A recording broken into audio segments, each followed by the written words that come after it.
Après La vieille dame et les pigeons, un premier court-métrage très remarqué, Sylvain Chomet réalise Les triplettes de Belleville, son premier long-métrage d'animation. Le film est produit par les Armateurs, qui nous ont aussi donné le fameux Kirikou et la sorcière. C'est l'histoire de quelqu'un qui passe toute son enfance, son adolescence à s'entraîner pour le Tour de France, et qui finalement, dans une étape en Provence, est kidnappé par la mafia française de Belleville, qui est donc une ville imaginaire qui se trouve en Amérique du Nord. Et donc Belleville, c'est un petit peu Montréal. Mais ça serait Montréal qui serait devenu une sorte de ville jumelle de New York. C'est une grande ville française en Amérique du Nord. Un Montréal gigantesque, très grand, avec une architecture gothique. Sylvain était sur Montréal, il a réalisé son premier film à Montréal. Et la deuxième chose, je pense que c'est l'opportunité d'une coproduction entre la France et le Canada notamment. Je sais pas, il y a peut-être 60% des gens qui sont français sur le film, donc ça fait une sorte de microcosme un peu hybride. Et il y a aussi une atmosphère très française dans le studio. C'est plus relax aussi Montréal comme ville, c'est plus agréable d'y vivre. D'avoir par exemple un local comme ça à Paris, au niveau de la production, ça coûterait beaucoup plus cher. Sylvain intervient sur cette production de A à Z, c'est-à-dire qu'il veut à la fois prendre en compte non seulement l'aspect animation, création, et tout l'aspect mise en scène et montage de son film, il le maîtrise aussi.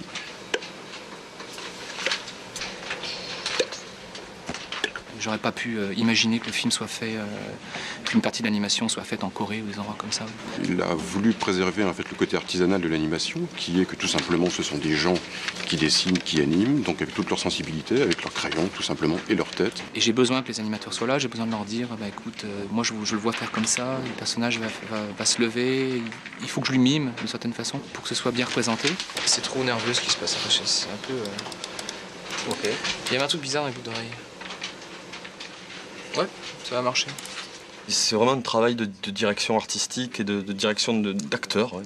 C'est comme s'il avait une dizaine d'acteurs à sa solde et qu'il devait les faire travailler, les faire aller tous dans un sens.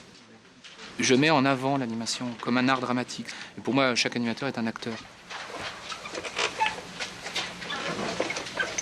L'animation, c'est pas simplement quelque chose de technique qui consiste à faire bouger les personnages, les faire aller de gauche à droite. C'est du jeu, c'est lié au mime.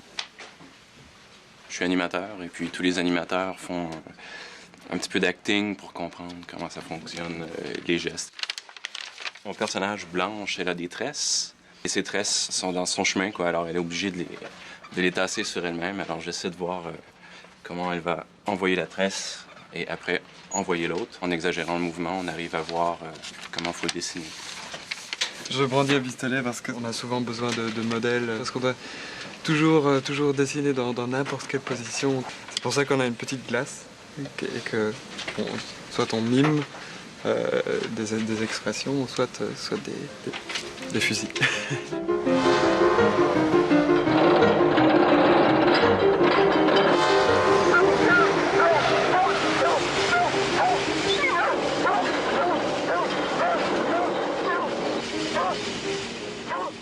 Le film est muet, c'est-à-dire qu'il n'y a pas de dialogue. Pour raconter l'histoire, les personnages ont besoin d'être très expressifs et d'être vraiment justes pour exprimer la colère, le chagrin. Des fois, c'est des petites subtilités dans le regard, ce qui n'est pas évident.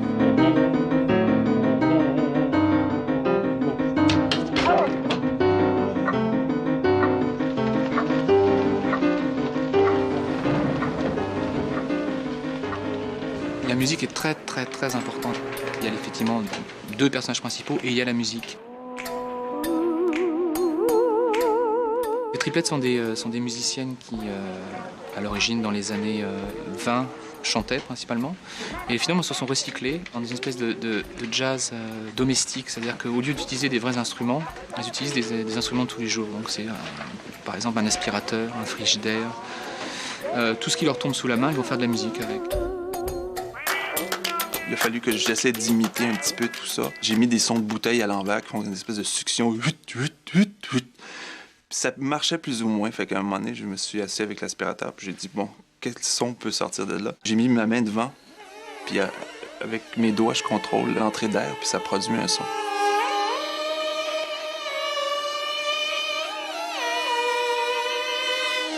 C'est un mélange entre la musique et le bruitage. C'est réellement un hommage aux dessins animés des années 20 du style des Betty Boop et des cartoons musicaux. C'est Joséphine Baker, c'est Charles Trenet, Django Reinhardt.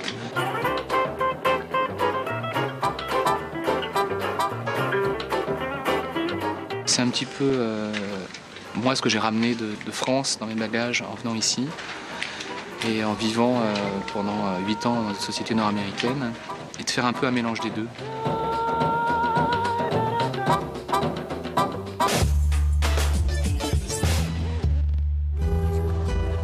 C'était le temps d'un tournage avec Orange.